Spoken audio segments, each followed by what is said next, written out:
So yan, no? So kamusta po mga ka-Streetwise? Ako po si Takeru Miyamoto at welcome po sa aking munting channel.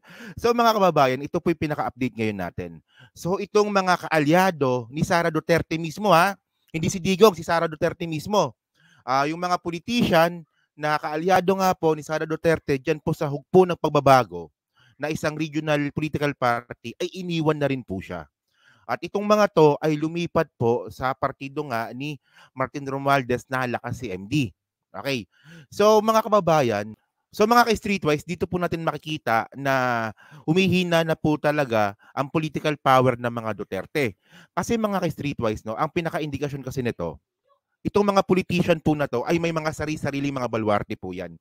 So ibig sabihin kapag may mga baluarte po yan, yung suporta po, for example 2028 na, kung sino man ang i-endorso ng Lakas CMD, kung meron man, na tumakbo bilang presidente, ang dali na pong pasukin ng mga baluarte po na yan kasi nga kaalyado nila sa Lakas CMD. So, ang ibig sabihin nito, no, nababawasan na po talaga yung teritoryo regarding po sa mga politicians, itong mga Duterte. At kung sakali man natatakbo nga si Sara Duterte sa 2028 na malaki talaga yung chance, nababawasan na po talaga sila ng teritoryo regarding on politician. So parang hindi na nga po ako maingay, ito po yung content ngayon natin. No? So ito, nakuha natin to from GMA News. Okay? So ang sabi dito, bukod sa PDP laban ni dating Pangulong Rodrigo Duterte, nalagasan na rin ng mga miyembro ang hugpong ng pagbabago ni Vice President Sara Duterte pabor sa Lakas CMD. Ang mga naglipatang miyembro, pinanumpa mismo ni House Speaker Martin Romualdez. Ayan o. So ito yung picture nila. Siyempre naman mga kababayan, di ba? Kunwari ikaw, miyembro ka ng isang political party, tapos yung leader ninyo, si Sara Duterte, tapos mas matalino ka pa, alisan mo na talaga yan. So ito, okay, taga lang. So, mga kababayan, balik tanaw lang po kasi tayo.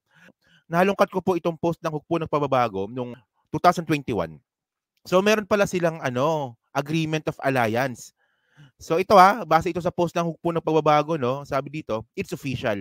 Partido Federal ng Pilipinas, PFP, Lakas Christian Muslim Democrats, Lakas CMD, Hugpong ng Pagbabago, HNP, and Pwersa ng Masang Pilipino have formally signed an alliance agreement as Uniteam today. The alliance adopted former Senator Ferdinand Marcos Jr. as Uniteam's presidential candidate and Inday Sara Duterte as vice presidential candidate for 2022. Yan, so ito sila. So mga kababayan, ang tanong ba dito, masaya ba ako dito? Actually, masaya ako dito kasi ibig sabihin nun, nababawasan na nga po yung political power ng mga Duterte. Kasi alam naman po natin, siguro yung iba po sa inyo ay alam po talaga kung ano yung pinakamotibo po ng munting channel po natin, ay pigilan po si Sara Duterte na maging presidente sa 2028. Kasi hindi po talaga maganda sa future ng Pilipinas kung makakaroon po tayo ng isang presidente na pro-China, spoiled brat at parang bata magsalita. At ayan nga po si Sara Duterte. So mga kababayan, in the other hand kasi hindi rin ako masaya sa mga nangyayari na to. Kasi dito po natin makikita na sobrang pangit at sobrang weak ng political party system sa Pilipinas. Na imbis nga po na ang mga politiko po ay sumasali sa isang political party based on their ideology, paniniwala at prinsipyo, ang nangyari po ay nagiging political survival na lang po ang party system po natin. So, ayan po yung pangit. So, babalikan po natin yung point po na yan.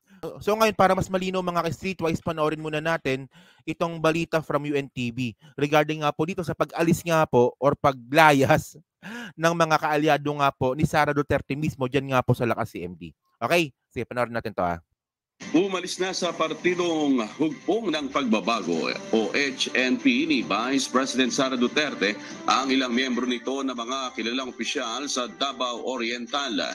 Patay sa ulat, lumipat na ng suporta ang dating kaalyado ng pamilyang Duterte na si Davao Oriental Vice Governor Nelson Dayanghirang Jr. at sumapi sa political party ni House Speaker Martin Romualdez ang Lakas CMD. Kasama ng vice-gobernador na lumagdana ng kanilang oath sa harap ni Romualdez ang 5 miyembro ng provincial board na sina Andy Monday, Benji Bulaong, Rochi Raptelo, Daud Vinsag at Harold Montes. Si Vice Governor Dayanghirang ay dating miyembro ng Nationalista Party. Tumanggi namang magkomento si VP Sara tungkol sa paglipat ng mga dating matatag. So yun mga kababayan, no?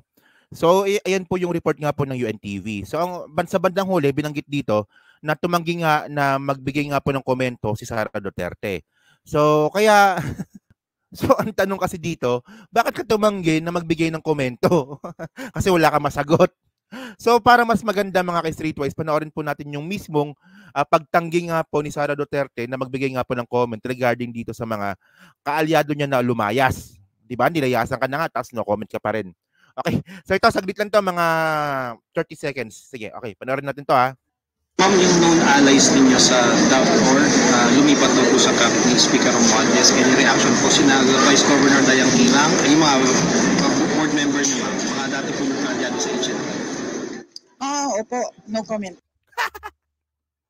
No comment.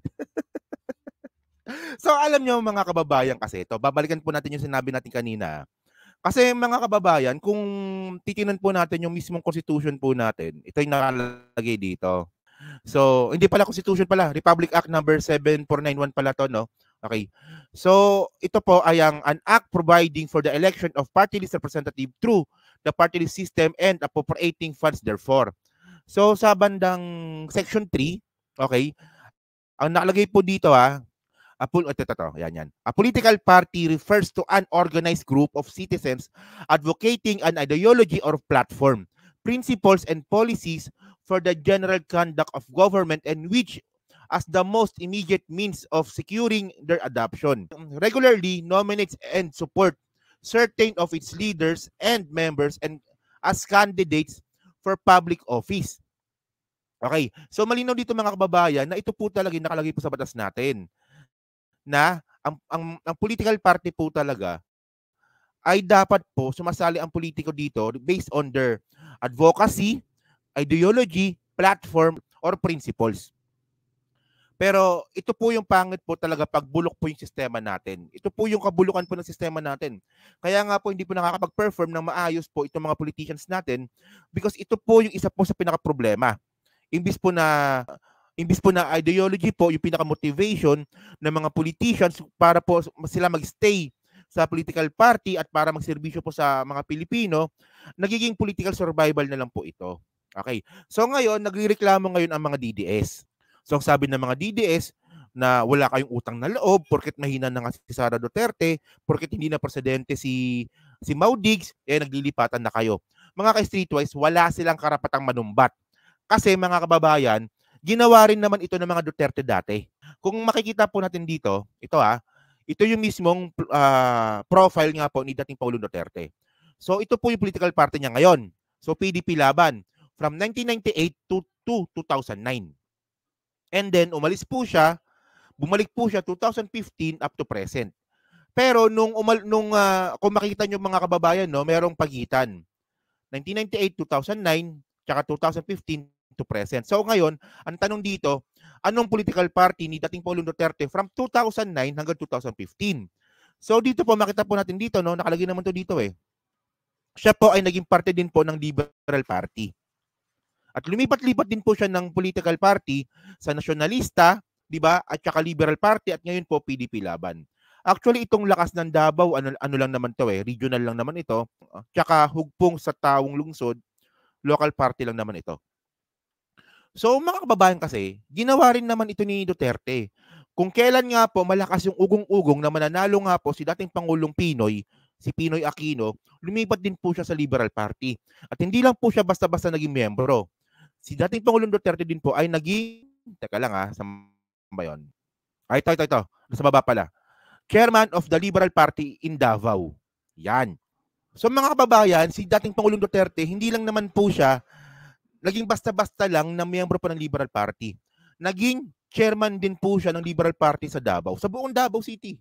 So napaka-illogical naman po kasi mga ka-Streetwise na ito yung sinasabi ng mga DDS na walang utang na loob porket hindi na presidente si Digong.